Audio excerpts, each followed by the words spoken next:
Part 3. Awareness and Consciousness.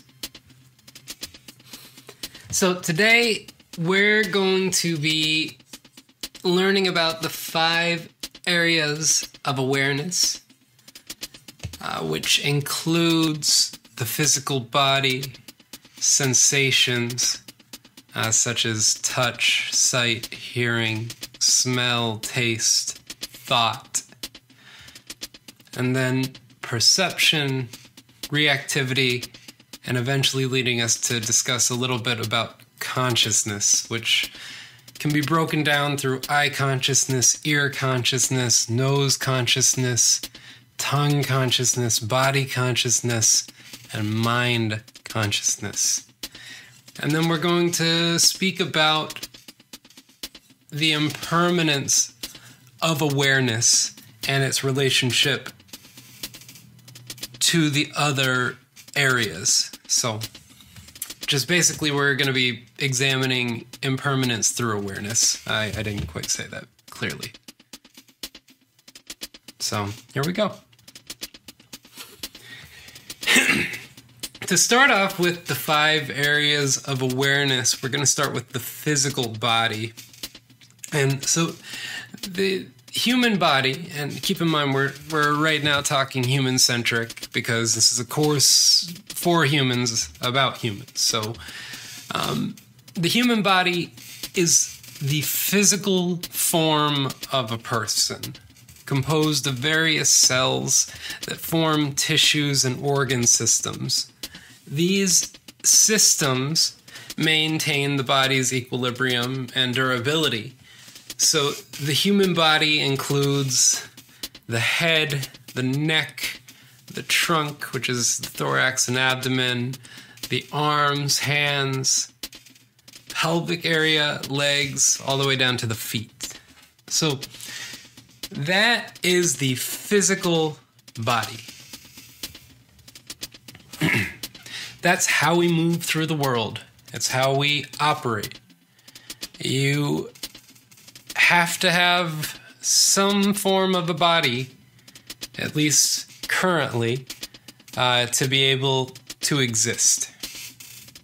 That can get real deep, real quick, but for our purposes, you are all currently in physical bodies. So that is what we're speaking about.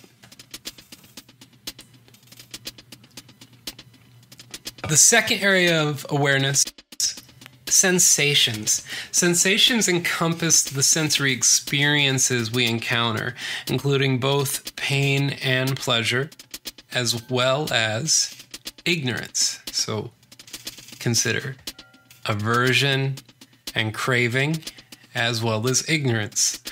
This is what the sensations pick up on. This includes that humans have 5 fundamental senses. So touch, sight, hearing, smell, taste. And for our purposes, we're going to consider that we have a 6th sense, which is the mind. So the sensing organs organized with each sense transmit signals to the brain, and this helps us interpret and understand the world around us. So let's begin somatically with touch. So this is believed to be the first sensation developed by humans. Touch is transmitted to the brain by specialized neurons in the skin. It includes stimuli such as pressure, temperature, light touch, vibration, pain. So literally the somatic response to touching. Another sensation is sight. And sight involves perceiving things through the eyes. Light enters the eye, passes through the cornea, and is focused by the lens onto the retina, where it is processed into visual information. Now again, we're talking in generalities right now. We're talking about the majority of human beings. This is not to say that everybody's experiences are identical. This is not to say that every human being has access to all of these sensations. But just for practical purposes, we're learning about all of the possibilities that a human being may experience when engaging in a mindful practice. So we also have hearing. What happens is the human ear directs sound into the auditory canal, where the eardrum vibrates in response to sound waves. The inner ear contains receptors for balance, and the vestibulocochlear nerve transmits sound and balance information to the brain. I do apologize. Sometimes I stumble over the words, the big ones, but I like to be authentic, that I stumble sometimes with big words. But yeah, so hearing is our auditory sensations. Then there's smell. Smell involves the olfactory cleft in the nasal cavity, where nerve endings transmit sense to the brain. Taste is categorized into 5 primary tastes. So we have salty, sweet, sour, bitter, and umami or savory. Taste helps humans evaluate the safety and nutritional value of food. So consider that all of these senses are part of the biological experience, the material reality of living beings. The 6th sense, thought. Thought is the active flow of ideas and interpretations that lead to conclusions. It has existential significance, though its exact nature and origins are still debated across many disciplines like philosophy, psychology, neuroscience, the contemplative practices, artists, and so on.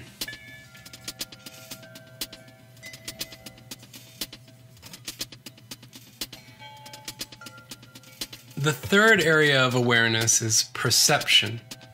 So perception is the process by which sensory signals are converted into higher level information shaping our reality. It is influenced by learning, memory, anticipation, and attention. Perception appears effortless because much of the processing occurs outside of conscious awareness. So the mind, which includes faculties like reasoning, imagination, and memory, plays a crucial role in perception, enabling subjective awareness and intentionality. So what this is that we have to acknowledge and understand that our own self experiences things within our own being.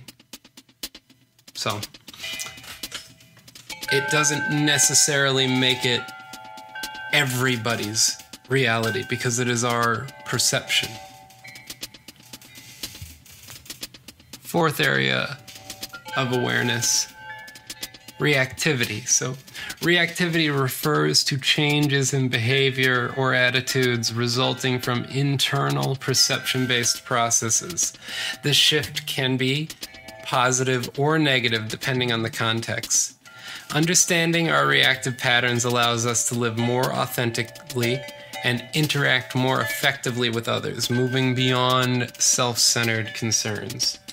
So it's important that as we develop, as we mature, we are becoming more and more aware of our perception and more aware of our reactions to those perceptions. So,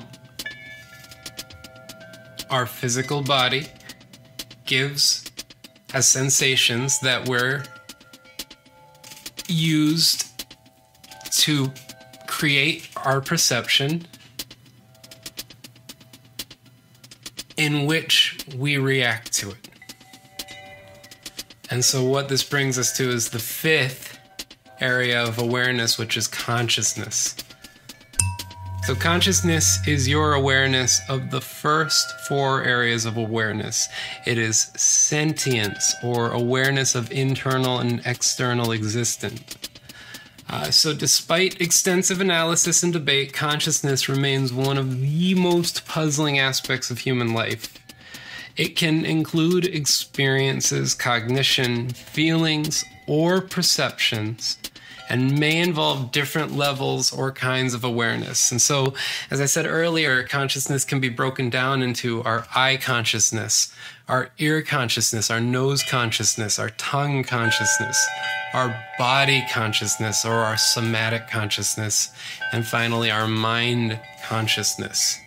And so all of this together is consciousness. Consider if you feel a bug crawling on the outside of your face, a tiny bug, and it crawls on the outside of your face, you can feel that. That is your consciousness. Consciousness is not just something inside of our heads, inside of our brains. It's not just where our eyes are located. Consciousness is the entire vibrating, living being that you are. And so what this practice is about is bringing awareness to our entire consciousness, getting just a better idea of what is going on inside of ourselves. And it's not a matter of changing things or fixing things. It's much, much, much more scientific. It's simply observing and studying. Observing and studying.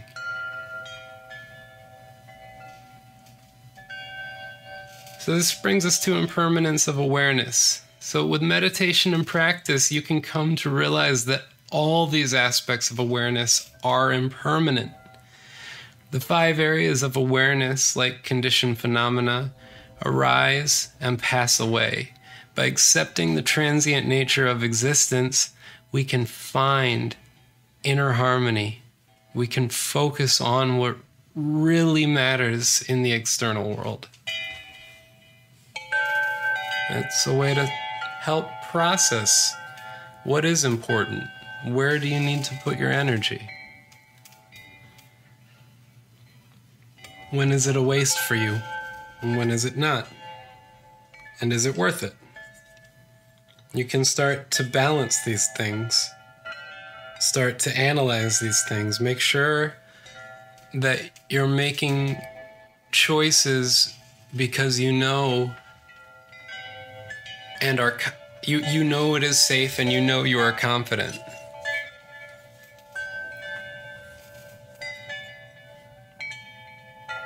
And be aware that those moments arise and pass away as well. It's about being aware. Being aware of the present moment.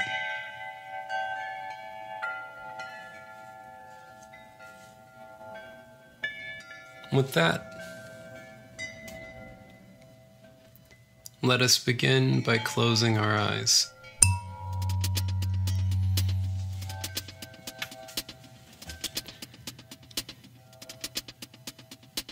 Begin deep,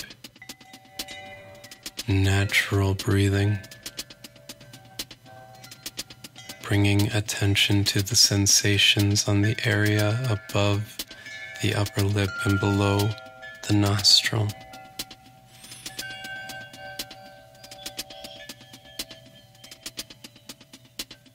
Begin deep, natural breathing, bringing attention to the sensations on the area above the upper lip and below the nostril.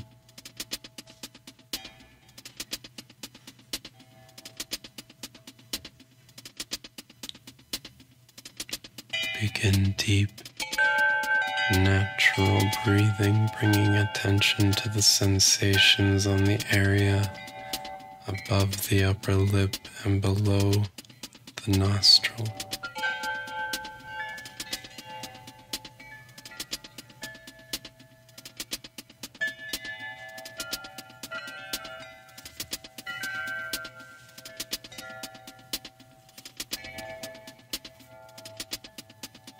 And the moment you become aware that your mind may be wandering,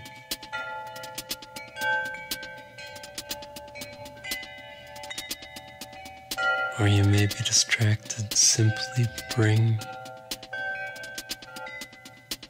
your attention back to the deep, natural breathing, bringing attention to the sensations on the area above the upper lip and below the nostril.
And the moment you become aware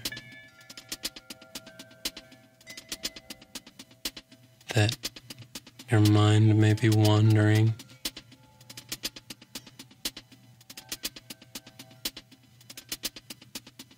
or you may be distracted, simply bring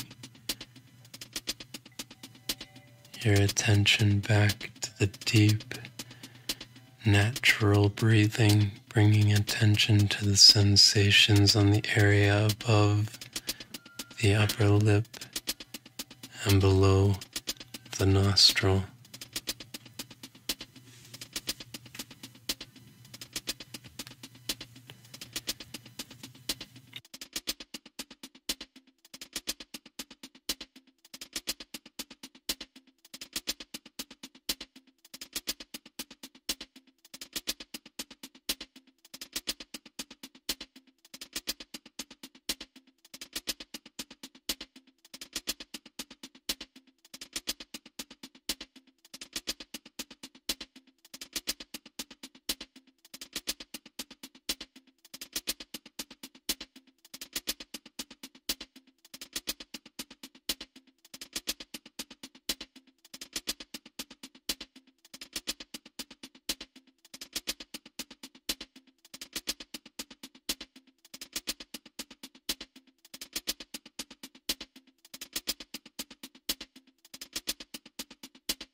and the moment you become aware that your mind may be wandering,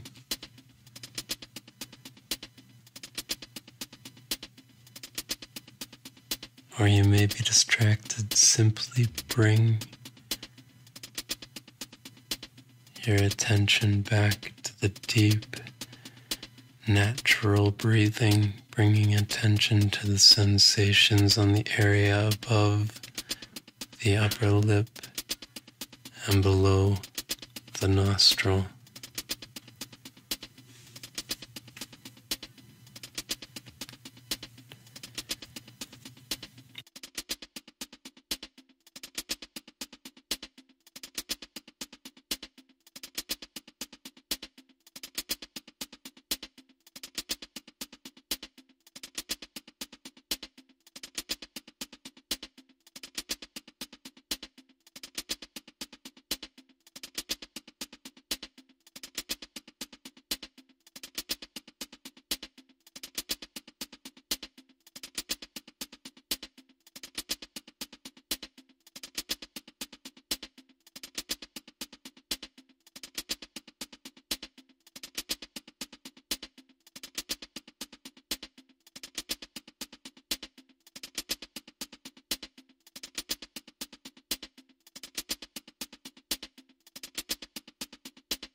May you be happy.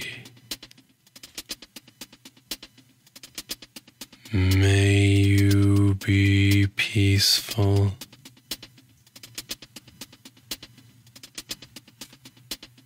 May you be free from suffering.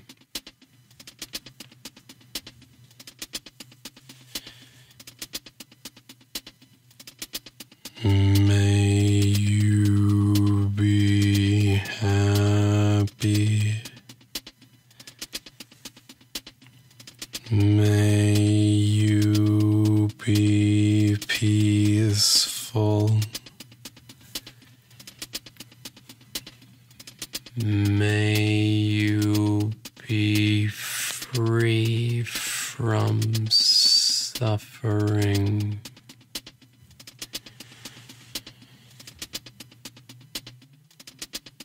May you be happy.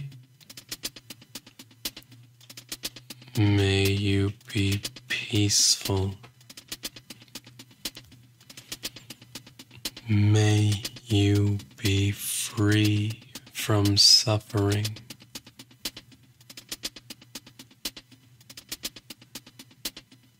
May all beings be happy.